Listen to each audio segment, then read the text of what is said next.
Thank you so much for all the work that you're doing and for your talk. My name is Jasmine. I'm a student over at the Divinity School and doing work around the ethics of LGBT organizing. And I appreciated the work you shared, or the stories you shared about Get Equal's work. And it seems like in these new campaigns, Get Equal's doing a lot of work around the agitation side of direct action. I wonder if you could talk about how the organization is conceiving of and expressing the other piece of nonviolent resistance, which is the attitude that we strike towards those, or that we take towards those who condemn queer people, and the idea of how to uphold the love ethic, even in the midst of that acrimonious relationship. Absolutely. Thank you very much for that very important, insightful question. I think that when we contest the moral indignation, when we contest the unjust law, we are showing love to those people who might not understand us right now. You know, love comes in many different ways, and there are many different forms of love. As divinity scholars would point out, you know, Martin Luther King points out sometimes the three forms of love. You know, the brotherly love, the eros love, and unconditional love. I think that when you talk about expressing love in an unconditional format is not necessarily a love of affection. It doesn't always take that same form of a love, certainly of intimacy. And talk about how do we express our love as a group that is such an agitating force that sometimes makes it difficult for people to be comfortable around us, and agitates to the point where some people might not want to ruffle our feathers. It's hard to see that we are expressing a kind of intimate love or a kind of affection love.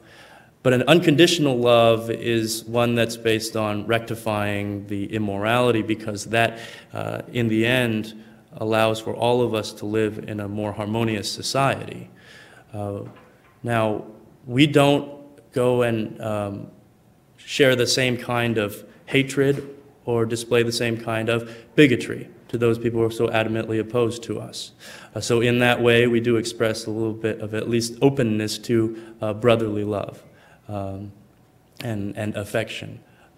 You know, I respond to a lot of hate mail every single day. You know, I realize that it's not somebody who hates me, but that hates gay people, but it's just that they're misinformed and that they are sometimes uninformed. So it's our job, you know, to do everything that we can in our rabble-rousing, in our agitation. That is a form of love. I'm sorry that I've missed these upper mics, so go ahead at this mic. Thank you very much for being here. My name is Alexander. I'm a freshman at the college. And I was just curious, within your unit, what would you say was the general sentiment towards homosexuality? And then after you came out, what was the reaction? Well, I never really was interested in gauging and polling the sentiments of homosexuality in my unit. But when I came out, and some people would posit that after maybe 50 or so CNN and MSNBC and national TV interviews and maybe 100 radio interviews and coupled with the Army Times, that I'm quite possibly the most flaming homosexual in the entire U.S. Armed Forces. Some people might contest that, but I think that I found, by my going back to my unit, such an amazingly poignant and simple retort to the ideas that the presence of openly gay people in the military would be negatively impactful on unit cohesion and morale and those things. When I went back to my unit, it seemed that everybody just wanted to come back and talk to me. Obviously, some of the leaders in my unit wrote letters of recommendation for me for my trial back in June. So I was finally able to thank them. When I went back to my unit and we did marksmanship training, some of the most amazing things happened. People would just come up to me and be like, "Sir, my brother is gay." They'd be like, great. Yeah. Sir, my cousin's gay. One person, when I was on the firing range, just tapped me on the shoulder and was just like, sir, I want to let you know, my mom is a hairdresser. And number one, I was confused because I didn't understand like the hairdresser thing. So I was just, and he was like, no, that means she likes gay people. Because, you know, tons of hairdressers are gay. You know, your people, they're gay hairdressers. And I said, thank you so much for teaching me about my own community. And then number two, I was confused because like, why are you interrupting me while I'm on the firing line? But it was so important to them to be able to finally say these things. You know, because for the longest time, if you think somebody's gay in the unit, you have to tiptoe around that.